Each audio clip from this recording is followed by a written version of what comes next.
Selanjutnya, kita akan membahas pengembangan karakter dari video atau film. Yang pertama, deskripsi fisik dan emosional. Jadi setelah kita tentukan tokoh utama, atau bahkan kita tentukan dulu nih tokoh utamanya apa, itu harus kita deskripsikan juga fisik dan emosionalnya apa. Apakah dia harus tinggi atau tingginya 170 cm, dan emosionalnya itu seperti apa. Apakah dia tipe yang penyabar, tipe yang pemarah, atau dia tipe yang pemalu. Itu sudah harus dikembangkan dari awal. Yang kedua, latar belakang.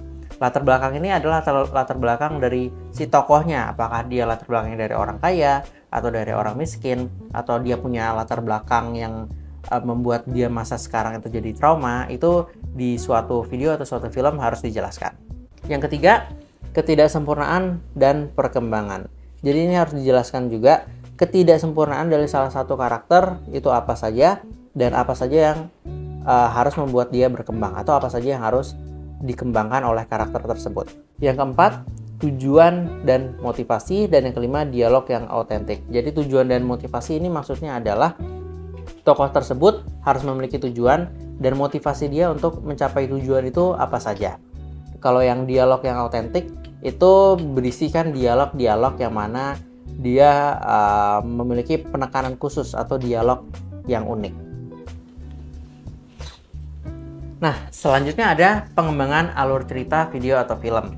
Yang pertama, pengenalan. Pengenalan ini adalah di tahap 1. Jadi pengenalan ini kalau untuk di film, itu pasti dia mengenalkan nih, tokoh si A ini siapa, latar belakangnya apa, terus juga alasan dia berada di situasi tersebut apa. Begitu juga dengan karakter-karakter lain.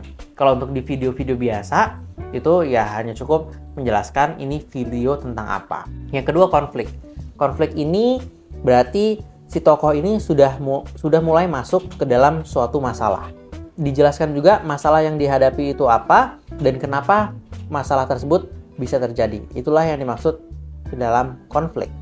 Yang ketiga, peningkatan ketegangan.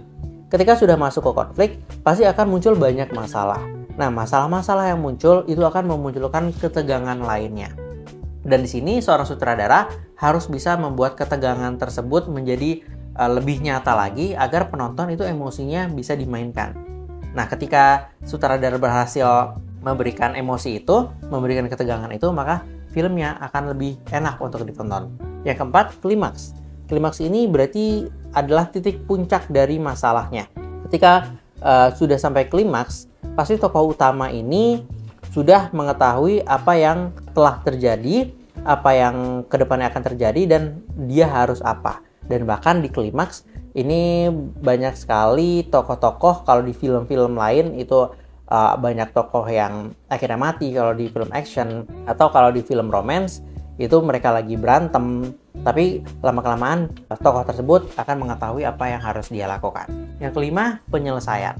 Nah, di bagian penyelesaian inilah tokoh tersebut sudah mengetahui dia harus apa, dan juga cara menyelesaikan masalahnya itu bagaimana sudah diketahui, dan pada akhirnya di bagian penyelesaian ini diikuti oleh ending dari film.